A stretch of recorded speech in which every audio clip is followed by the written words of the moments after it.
HSG అనేది కొంచెం painful ప్రొసీజరే. Basically ఈ టెస్ట్‌కి ఏం చేస్తామంటే, యూజువల్లీ బిఫోర్ ద ప్రొసీజర్ పేషెంట్‌కి పెయిన్ కిల్లర్ ఇస్తాము. సర్విక్స్ నుంచి ఒక డై పుష్ చేస్తామనమాట.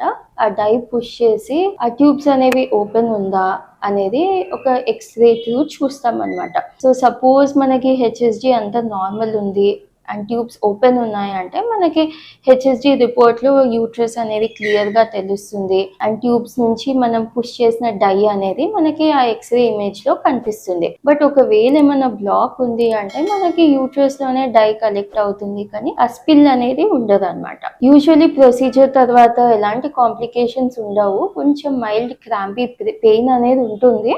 బట్ ఒక్కొక్కసారి సైడ్ ఎఫెక్ట్స్ వచ్చేసి కొంచెం బ్లరింగ్ ఆఫ్ విజన్, వామిటింగ్స్ కావడము, డైవ్ తోని రియాక్షన్స్ రావడము, పేషెంట్ కి కొంచెం వీక్నెస్ ఉండడము, క్రాంపీ అబ్డామినల్ పెయిన్ ఉండడము జరుగుతుంది.